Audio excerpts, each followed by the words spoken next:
far as we are concerned today in Nigeria, that is the way to go. Because it will be really impossible for us to have a center that has all it takes. But if we have this kind of collaboration, I believe we shall be there. Thank you very much. Presented by Director, Vocational Technical and Skills Development, Engineer Suleiman Muhammad Yusuf. Please, a round of applause for Dr. Kailash D. Algo. Please, a round of applause. Very, very good teacher who is teaching me Urdu, all the way from France, Mr. Pascal Duran. Please, a round of applause for him. These are the people behind the success of this workshop. And may God Almighty Allah take you back to your destination safe. From the participants, first is Engineer Mustafa Habu from Engausa. Please, a round of applause for Engausa.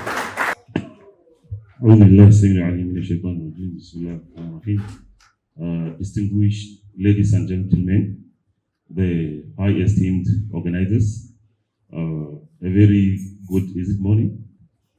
Morning team. Alhamdulillah, this is already an excellently conducted workshop, and of course a training, as the MC has said. And I've realized a lot of mistakes we have been committing in repealing such prospective candidates of RPL in our hub. Because as I earlier stated, in Gausa Global Tech Hub, which is situated in Kano, and also situated online, is being established to bridge the gaps of skills in our society, and of course to break learning barriers of skills, especially by using multilingual system of instruction in learning. And now, in Kano, we have hundreds of thousands of skilled workers who are not formally certified. For example, in smartphone market, we have thousands of competent people repairing smartphones, and sometimes even fabricating their own design, but they are not formally qualified, they are not formally certified. And they have been visiting our center. But we can see your interest in inclusive system of learning. How can we fit into your organization training or programs? But we have been brainstorming ourselves, how could we do that? We have been inviting them to join their, for example, most of the people are in, those people who are enrolled in our system are their own employees. For example, in internship in their own firms. But they have been thinking, how could we fit in? We just invite them to also join the class. They usually run away. But with RPL now, we can expand, we can now increase the potentiality of bridging the gap of skill in Kano and across Nigeria. Thank you very much. I want to first of all appreciate our facilitators for their commitment and dedication. And I also want to appreciate NBT for saying it wise to organize this training workshop, which has been very interesting. I will start by saying this training is very timely and very significant, especially at this moment in the history of our nation, where skills, program, and promotions are at the developmental stage. As the awarding body, we are delighted to be part of the change mantra, especially in recognizing the achievements and experiences of people in the formal and non-formal sector through RPL. We will support strategy and the policy formulation in the establishment of RPL across all skills status in the nation. I wish to sincerely thank the organizers of the training on behalf of my registrar, Chief Executive Officer, and all participants. I will finally say, let's stand with MBTE and all other stakeholders in making sure this lofty idea is brought to fruition. I say once again, congratulations to everybody. Thank you, sir. It is very delighting to inform you today that your job is actually excellently well done, for the fact that what we have learned is graciously grasped, and we assure you that it is going to take us far in establishing the RPL system in Nigeria. Summarily, I want to summarize what we have learned so far within the entire week into 5 major elements. The first thing we have actually learned is the concepts of the RPL. Initially, for the fact that we have been into assessment based on the NSQF, even though we understand that RPL is a method of assessment, but it has a very limited connotation as far as we are concerned.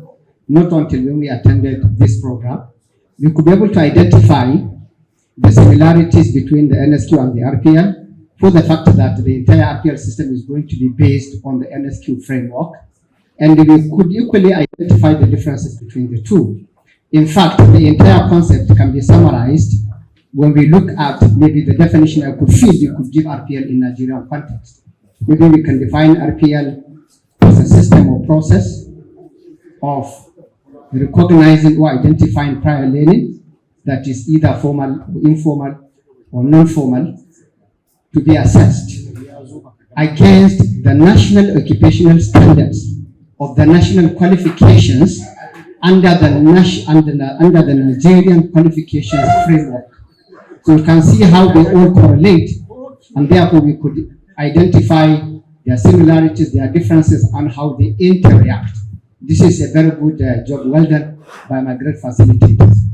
The second thing we understood well is the process and procedures and strategies of the RPL system. And I can categorically say we can group the process of the RPL system into majorly 3.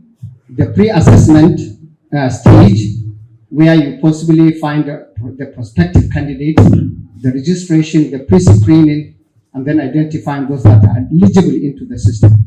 And then you have the assessment stage, where you facilitate the candidate into the process, and then you undertake through the processes and procedures or methods of the assessment using the acceptable templates and tools to assess the portfolios of the candidates. And then the last stage, which is the post-assessment stage, where you actually give the feedback, you take the decision, you recognize what you have identified, and then you give certification, either full certification or partial certification. And then if it is partial, you might have identified some gaps, which is equally another market for training providers. I think that is the second stage of what we have understood, and this is a very welcome development. The third thing is we understood that there are several stakeholders. However, even in the NSQ we have stakeholders, but we find because of the concepts we have, we are able to differentiate in the first element. We know the precise stakeholders we are going to contact for RPL system, and I can group them broadly into 3. You have individuals, where you could be able to identify the potential facilitators, the assessors, possibly the verifiers, and all the moderators. And then you have organizations. These organizations could be those are into the policy formulation, possibly the supervision, the coordination, and even the secretariat that is going to take up the RPL system entirely.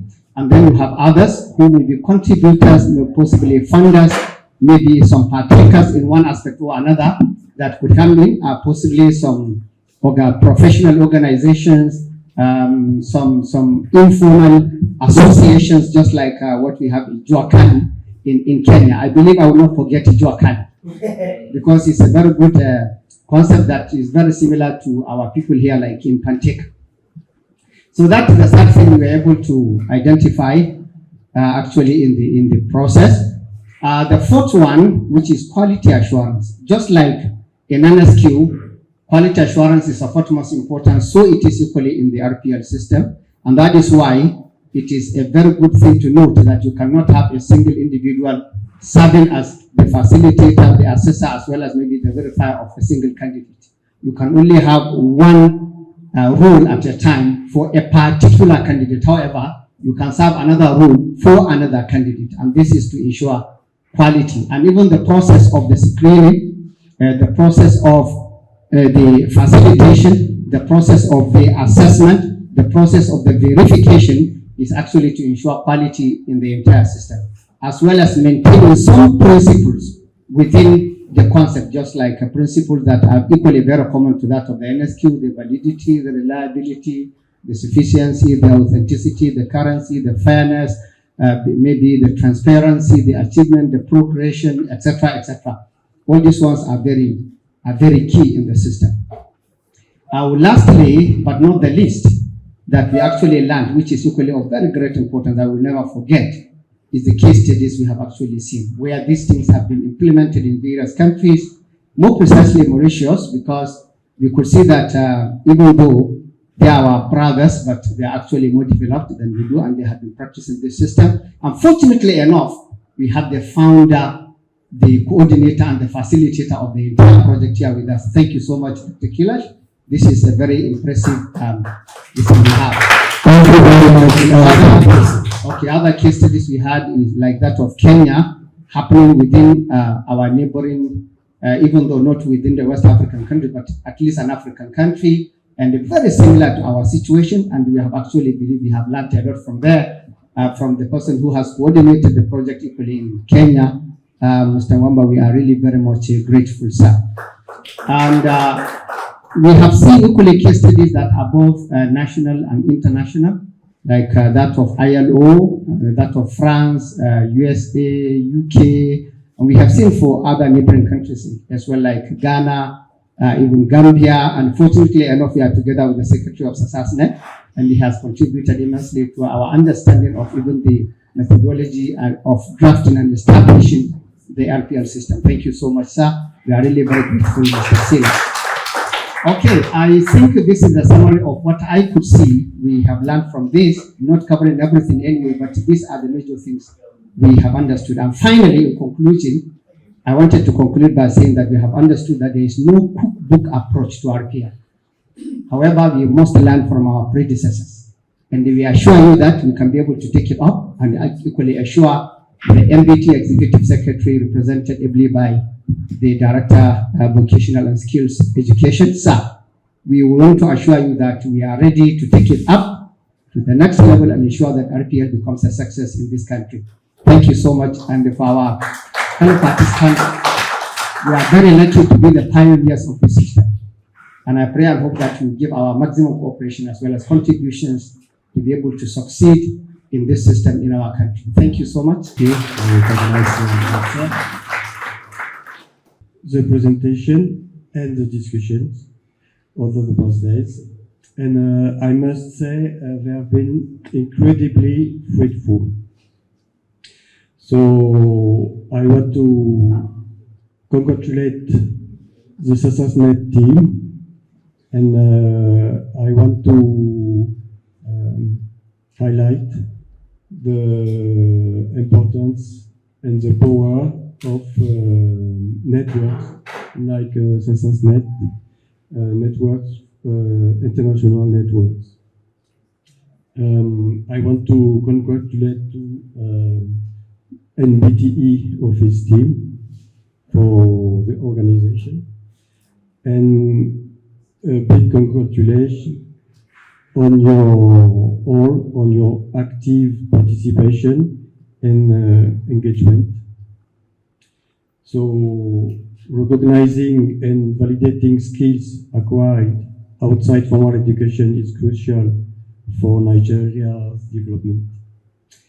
And with the roadmap now in place, you have a clear path forward.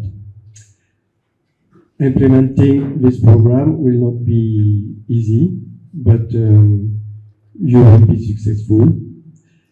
And the cascade training you will provide is vital. Guiding candidates to create their portfolio or evaluating them are delicate tasks that requires dedication and skills. I am confident that with NBTE's leadership, you will successfully implement RPL in Nigeria. I wish you all the best as we move forward for this important initiative. Thank you all. May I begin by saying that I am pleasantly very happy to have had a chance and been honored to be part of this training. One, because of the very good mentorship of Secretary General Honorable Silla and Professor Bugaji and the SASASNet network.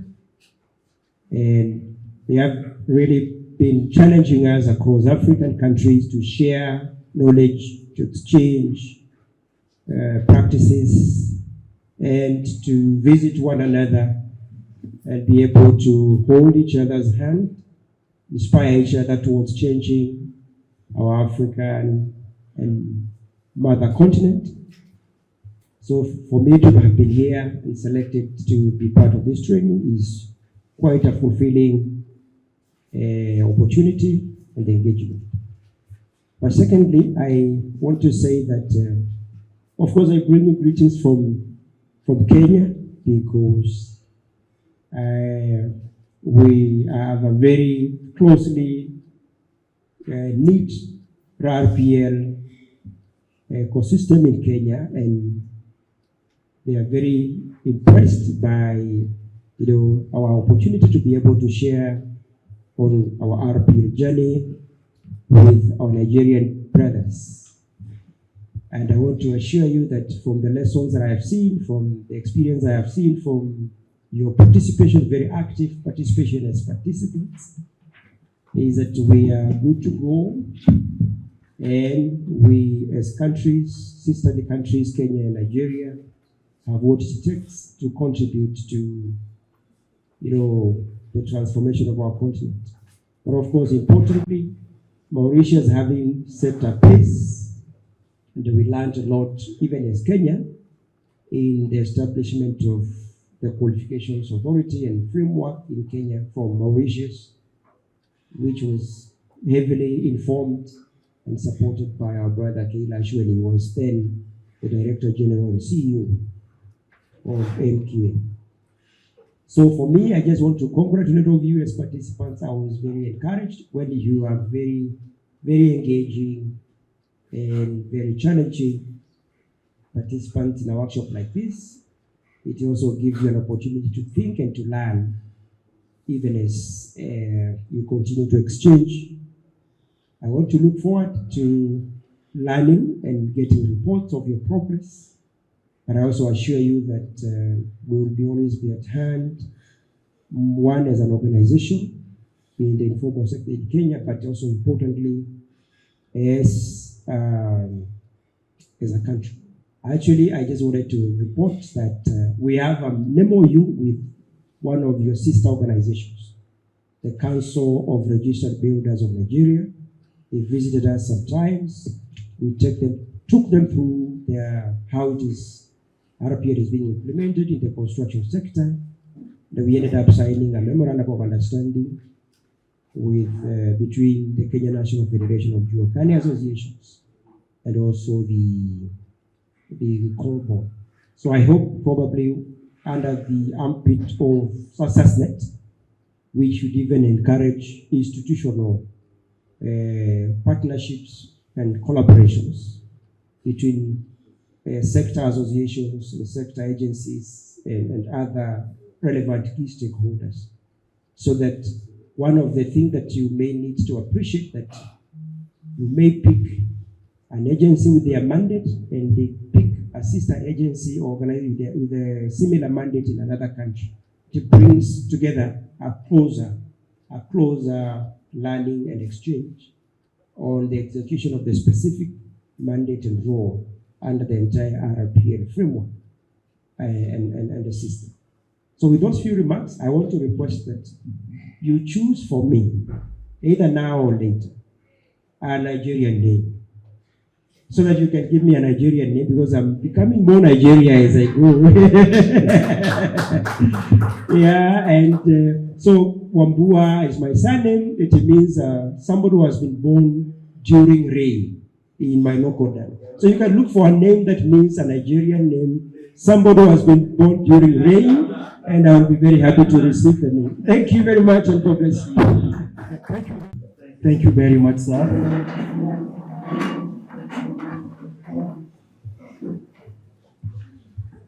Ladies and gentlemen, we are welcome Duran. Please a round of applause.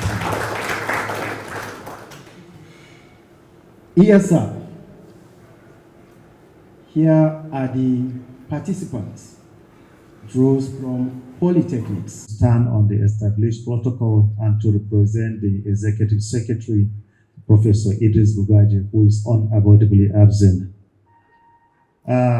Yes, we have been here since Sunday, and we commenced this training Monday to today, and here we are about to close the workshop.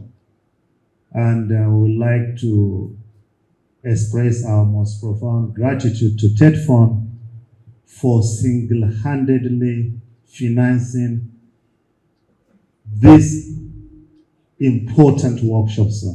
This is the first workshop of RPL physically organized in Nigeria. So this workshop, if we are to take it through ILO, the least cost on the online training is between 600 to 1,600 euro. But we are able to have 30 experts in Nigeria being trained now to have that knowledge and expertise to conduct RPL assessment in Nigeria. RPL is one surest way of improving the productivity of both the formal and non-formal settings. And as you are aware, in Nigeria, contribution to our GDP largely comes from the informal setting. And we need to get them recognized. We need to improve their quality. We need to improve their value so that they will improve on their contribution to GDP. Sir, we thank you most sincerely for supporting this call by our Executive Secretary to finance this workshop. And to our participants, they have been so appreciative because they just demonstrated this before your coming, sir, that it has widened their horizon on skills development and also qualification and certification awards. And with this few remarks, I would like to start by thanking you very much for the support and thanking our lead facilitators and all our facilitators that come from far and wide to see that RPL is being institutionalized in Nigeria. With the call of the new Minister of Education, this is one way that he is assuring Nigerians that our masterclass persons will be recognized and certificated. We would like to say that the 2 or 3 key things that are needed for institutionalization of RPL is the political will, followed by funding, sir. Funding is one key challenge that largely many countries that wants to institutionalize RPL used to experience, because largely many of the activities under RPL are cost, they have high cost value, because we don't want to put the cost on the masterclass person or those people in the target group, so that they will feel that yes, government is doing something for them. And with this, we will also always, as usual, come to you for more support in this direction. I thank you very much for this opportunity. On behalf of the Executive Secretary, you are very much welcome to this closing ceremony. Thank you very much, sir. my dear Secretary General from SASASNet, my colleague and friend from Kenya, Architect Wangwa, and my newly found friend from France, Pascal, who is here, and you know we speak the same language. We speak French. Dear participants, all protocol respected, it has been a pleasure for me. It has been a pleasure for me to have been with you for these 5 days. But as I said earlier, all good things come to an end. And here we are at the end of the 5 days. Would you agree with me that these 5 days went out very fast? Very, very fast. And we would like to have 5 more days. And here we make an appeal to the TED Fund. Thank you for another 5 days. It has been so interesting and so interactive, I must say, that after these 5 days, maybe we are going out a little bit more wiser. But I am sure a little bit more tired. And hopefully a lot more inspired. Or enthusiasm, curiosity, and sharp insights kept this room buzzing, and we never finished in time. When we were supposed to have to say that we finished at 4:30 or 5 o'clock, we never finished on time. There was always extensions, but you were always ready. The next morning, you were all here, and we all enjoyed the days that we spent together. I must say, if RPL was to be assessed for you as participants, with all the engagement and participation we had, you will all walk away with an RPL certificate. Your thoughtful contributions, tough questions sometimes, and as I told you, we do not know everything. We are also learning from you. And even those occasional, difficult questions which you put to us has made this training not just informative, but genuinely enjoyable. Who knew that RPL would generate such lively debates? As we wrap up, let's remember, RPL is not just a tool or a policy. It is a mindset. It is about seeing value in others who may not look, and giving people credit where it's due. Something I think we all agree the world needs more. So, go forth, spread the RPL word. Thank you again for your energy, humor, and commitment. Travel safe, stay curious, and let's keep in touch on the WhatsApp. You never know when we will be reunited again for another round of acronyms and PowerPoints. Thank you so much and take care. Thank you. The Executive Secretary of Trade Fund is here present in our midst. At a time when it's a public holiday, he should have been at home, but have shelved that time to rest, to come and serve Nigeria. So this is a clear indication that we are on course. Nigeria is on course. The Executive Secretary of NBT, ably represented by Engineer Suleiman Yusuf, the lead trainer, Dr. Kailash Algu, who also doubles as the country focal person for SASASNet in Mauritius, and a founding member of SASASNet as well. architect Nyamai Wambua,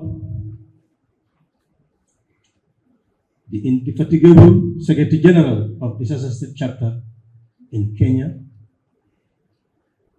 also a trainer.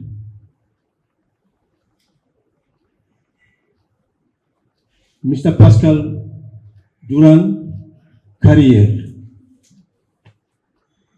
the technical assistant from the Agence Française de Développement, which is the French development agency of the French government, who's attached as a technical assistant to support NPTE and SASASNet in Nigeria, where SASASNet happens to domicile. I wish to take this opportunity to thank the partners of SASASNet, Nigeria, a member country of SASASNet, because we have heard from you, the officials, during these 5 days we were here, that the President of the Federal Republic of Nigeria, His Excellency Bola Ahmed Tinubu, has given marching orders for the entire state apparatus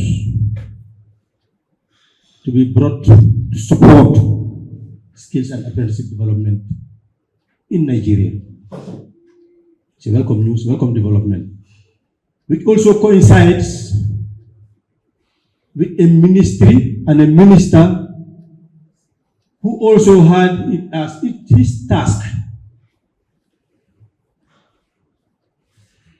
to reinvigorate, to revamp, if you will,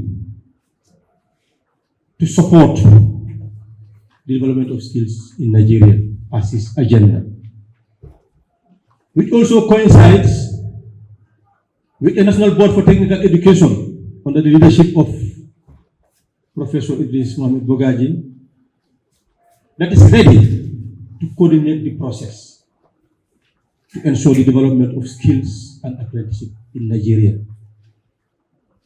Which also coincides with a platform headed by a former permanent secretary who knows the system and the essence of education, ready to commit resources to support that process. Which also coincides with stakeholders, particularly the participants who are here and are ready to undertake the task to support the development of skills in Nigeria. I want to say that there is no better time for Nigeria than now. There is a saying, make hay while the sun shines. It's an opportune moment. You have all that it takes, Nigeria, to push the agenda of skills in Nigeria, to ensure the development of Nigeria, to end, to bring about development, to address socio-economic challenges. It's only skills that can bring that about. So now is the time. So I want to take this opportunity to thank the TED Fund for supporting this process. And I want to inform the Executive Secretary that SASASNet is a continental organization that was established 2 years ago in 2023 in July in Benin, Cotonou, at a forum, at a workshop organized by the Benin government with support from the World Bank and the ILO to formalize the informal sector. It was at that conference that the participants realized that there is need for a network to coordinate our efforts, to support government, to accompany governments. How do we gather all the stakeholders in this skills and apprenticeship ecosystem in Africa to come together? This is what gave rise to the establishment of SASASNet. It was at that forum that Professor Bogaji and myself were given the task to coordinate the establishment of such a network, a continental network. And now, Mr. Executive Secretary is an organization that has presence in 43 African countries. In fact, it's one of the largest networks in Africa with that size of membership, 43 member countries. where we have country focal persons, and in some places, country national chapters.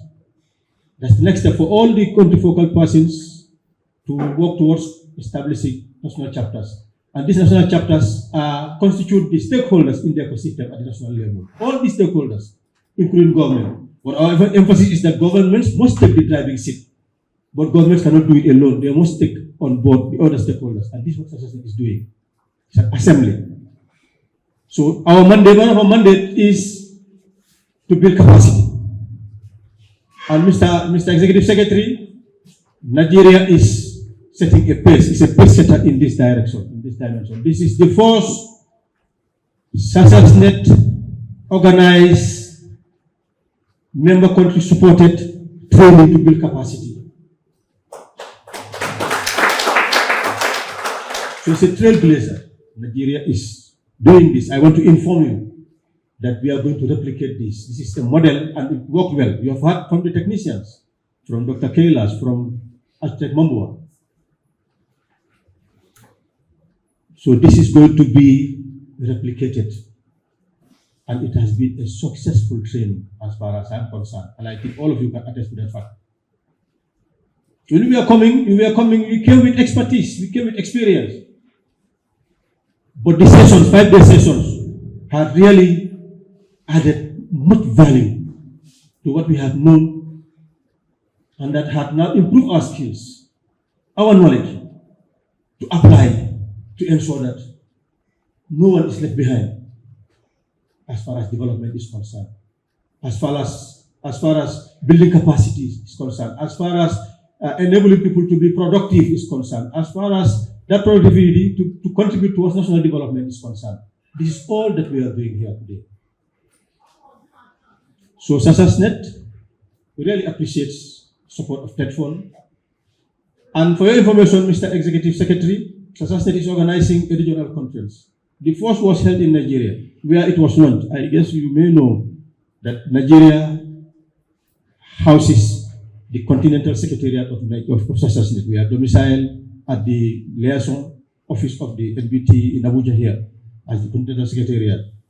We are working towards bringing about the entire setup of SASASNet to Nigeria.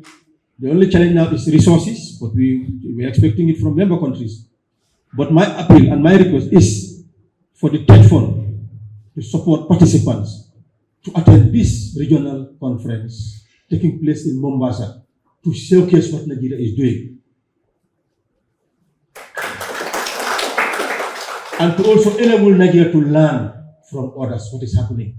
That can be best practice. So I would definitely want to take this upon myself as Secretary General of SASASNet to make this request that we have started well. We really uphold this and we will make this known to the whole of Africa. That TEDFON facilitated the first training organized by SASASNet. Thank you very much for this. So on that note,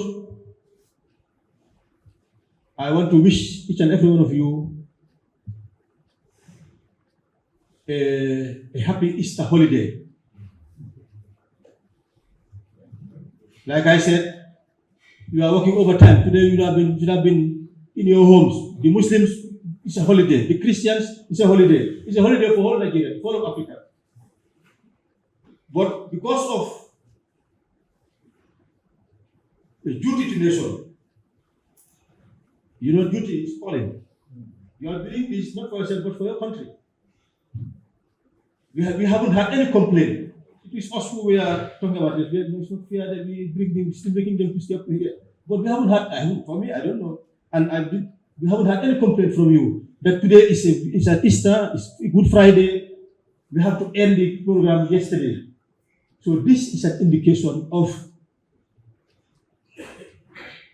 your commitment to duty to serve your country. And we are coming to help you. SASASNet is coming to work with Nigeria, to work with other African countries to make sure that Africa occupies its right place in the world. Africa has all that it takes to be the leading continent in terms of development. All the resources that you see in the world, with the developed world, Best part of them are from Africa. We have all that it takes to develop. But why are we not developed? It's because one of the reasons is capacity, skills, and apprenticeship development. And this is what we are trying to come to fix with the support of our government. On that note, thank you very much. Our dear participants, first let me thank you and appreciate you for your patience. I should have been here earlier. Everything conspired for me not to be here today. I'm particularly glad I was able to make it. This program was scheduled for me for the opening ceremony, and I happened to be in Lagos on that date for another assignment. And so it skipped the closing ceremony did not appear in my radar or in my schedule. And after my conversation yesterday with Professor Bugaje, and I said, no, I needed to talk to this group, and I will explain why I needed to do that. So I had already given permission to my two drivers to travel for the break, so I had to drive here. And when things want to go bad, they go really bad. Because I called my protocol officer and said, where is the venue of the meeting? And they told me Chida Hotel. So I first drove to Chida Hotel. And it was while I was there and we were surprised. I said, are you sure? And so I had to call my director, who is also just like you doing another meeting. We have a retreat today. We're trying to address the issue of power in our institutions. So they are also having a retreat at another venue. And he now sent me a copy of the invitation and I realized it was here. So I lost some other time again driving back here. But I'm glad I'm able to meet you. And I want to particularly express our profound appreciation, not only to NPT for organizing this and coordinating it, but also to our international experts.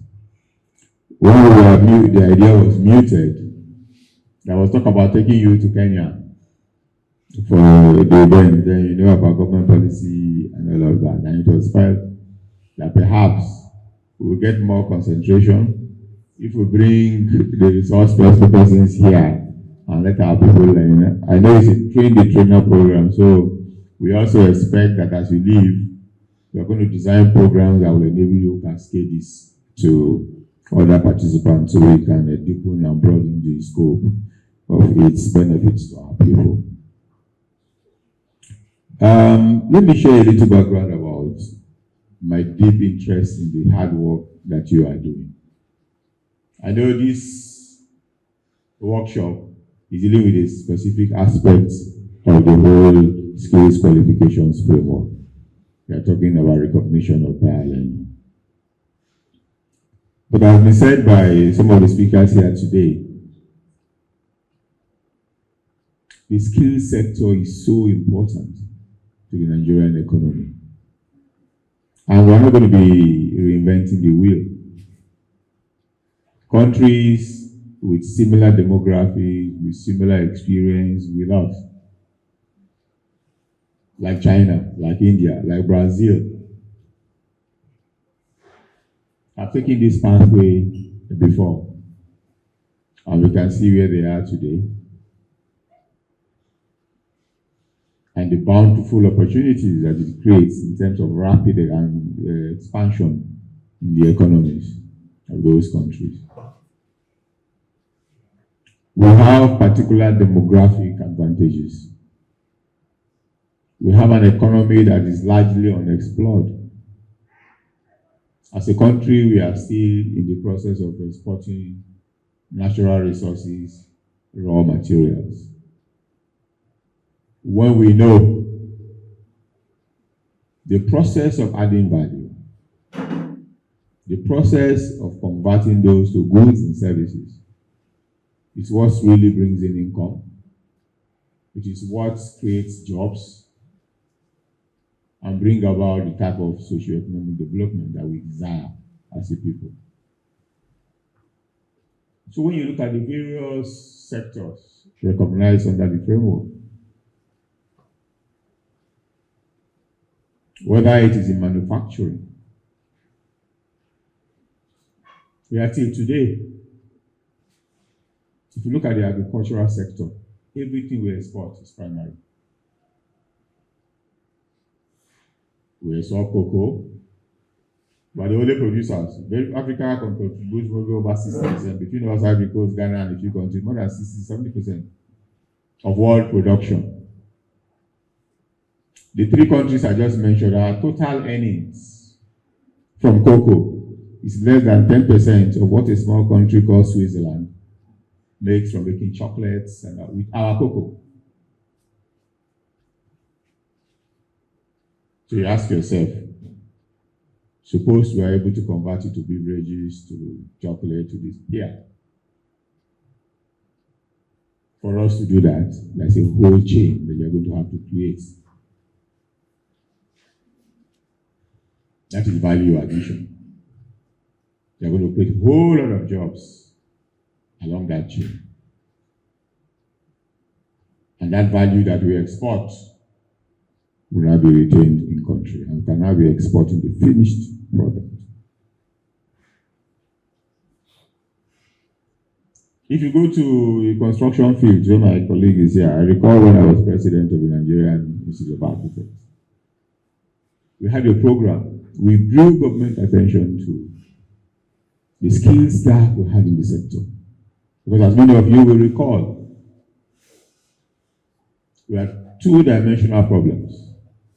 First, we didn't have enough skilled artisans, craftsmen, and so on. And that was having a direct impact on the quality of construction in our country. Projects begin to fail even within the 4 or 5 years. You see cracks all over the place, you see buildings are caving in and stuff like that, because we didn't have enough trained and certified and quality artisans and craftsmen. Then we also had the issue of numbers, so we had to rely even on our neighboring countries. We bring artisans from Togo, from Republic of Benin, from Ghana, and so on to do simple things like POP, plumbing, electrical, masonry, metal work, and so on and so forth. Laying of tiles. And at that time, a deliberate policy was put in place. That A, we need to improve the quality of local artisans, and B, how do we produce them in the right numbers that we need? So when I heard about the National Skills Qualifications Program, it was like music to my ears. Because it is the solution to the issue of quality and numbers in our country. And you are the most important cornerstones for that process. Because we know ourselves. We are beginning to get a reputation. Just like India had for fake products and medicines and so on, we're also beginning to have that reputation. Every day, NAFDAC, SON, they are busy discovering fake products. People cutting corners have almost become a way of life because of the economic issues we have in the country. You want to make so much profit to cover their costs. If you are going to be operating a factory with your generators, you know how much you are costing. You want to compete with others who are dumping the product in country. So you see, not that we don't have the capacity, but people deliberately want you to cut corners because they want to make more from the little they have. And as we have said in various fora, when you are an assessor, a certifier, you carry burdens beyond the job that you do. Because every mistake is just like a doctor making a mistake and you have to bury the person. But sometimes even your mistakes are more telling. Because the impact can be multidimensional or repeated. With a doctor, is probably only one life at a time. But imagine when you certify an artisan or a craftsman or a technologist who shouldn't have been certified, and he carries out that certification and holds himself out to be able to do what he cannot do. If he's an electrician, the house can get burnt, many people can die.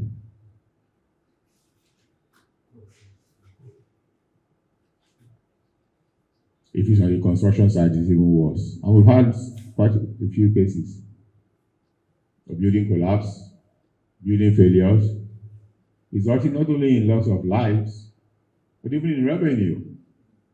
And as people lose all their resources, there's also the reputational damage that comes with it, both for you as practitioners, for us as actors in the industry, as well as even for the country. People will be saying, things in that country are falling. And it now has an impact on even other sectors of the economy. We don't trust products made in this country because of that. General blanket.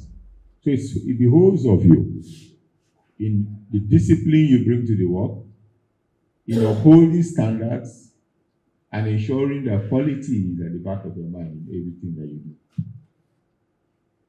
And in how much the diligence you put to the work, the process, is what, at the end of the day, determines how our economy performs and how our country can benefit from the demographic dividends that we have. I know you spent quite a number of days here, so I'm not going to bore you with a lot of talk, but I want to have a few takeaways. First, there is we are a country with a very large population, and a lot of that is youthful, meaning working age. We have two key opportunities of turning that to a benefit for our country. The first are the skills gap that exists all over the world. In the developed world today, they are experiencing aging population, so limiting the amount of work that you can do, as people are now working up to their 80s and 90s. They are also experiencing low birth rates. In fact, there are a number of countries that are experiencing negative population growth. Japan, Germany, so many countries. So the labor force of the future will come from countries like Nigeria, who will fill those gaps. But for us to be able to do it effectively and harness the benefits of that, we have to prepare our people very well. The second advantage is that the structure of the global economy today is built on skills. The component of the knowledge economy that is pervasive in every sector of the global economy today is underpinned by the need to have requisite skills and proficiencies. We have gone beyond the era of general knowledge. It means nothing to today's employer if you have a PhD in computer science. It means nothing. He wants to know whether you can code. He wants to know what skills you have that you can apply to solve problems, to exploit opportunities, to improve their bottom line. That's what they're interested in. Certifications now have taken over from the usual degrees and other things that we award. That's the reality. And in many countries today, they don't even ask you, which school did you attend, how many, whatever. They don't bother to. They ask you, what can you do?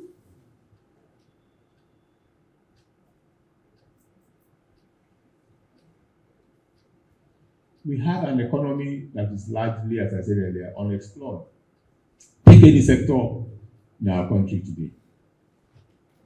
Look at what is happening in the mining sector. We've not even been able to accurately map the data of all the mineral resources that we have.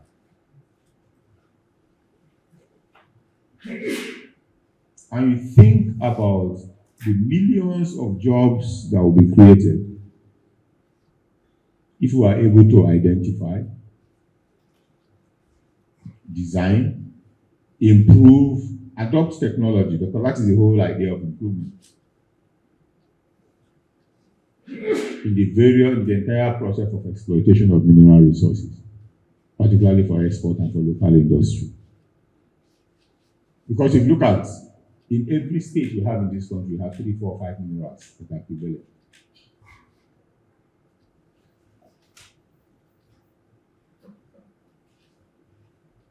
And we can do this. 2, it takes a relatively shorter time to train any skilled labor. You don't need to do 18 years before you become an architect, like my friend.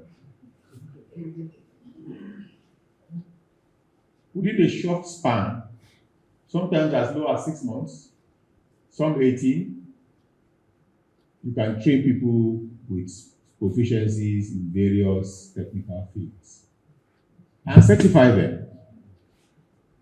And then they will be the producer, they will be in the production team, they will lead that process. And they are those we need. The theoretical framework on underpinning processes, yes, you can still get people to come and think about that and give you ideas. But it's translating those ideas into tangible goods and services, improvements in processes, solving problems that will even change our standard of living of our people. We have acquired a high taste, we consume, we're a consumption country, everything we do, most of them are imported. If you know how much we are spending on this phone alone, to imagine if we are making them here. With a number, there's no hardly in Nigeria that live now, we have a minimum of phones. And some of them cost more than $1 billion. And after 2 or 3 years, either because you fell down on concrete or something, you want to change it. The ladies like changing them for color.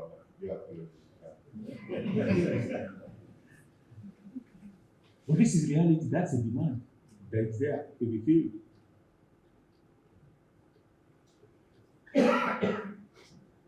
Where you play a key role, and I want to expand your numbers. I want you to analyze, I'm employing all the experts in the field. We need more people, more assessors.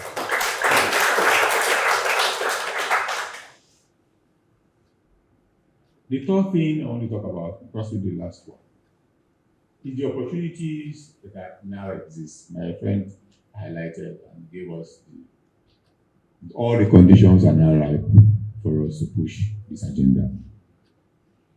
As I speak, from our 2025 intervention alone, the specific provisions, financial provisions for scale, for TVETs, put together is more than 100 billion.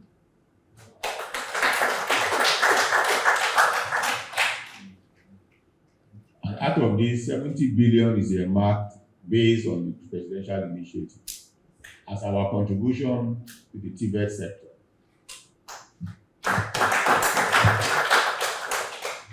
Then, of course, we are doing other skills programs in our areas, which NBT is helping us to and all that, and all the areas of innovation, entrepreneurship, and so on. So we are putting our money where our mouth is. And we are relying on experts to advise us on how best to deploy those resources so that we can have meaningful impact. So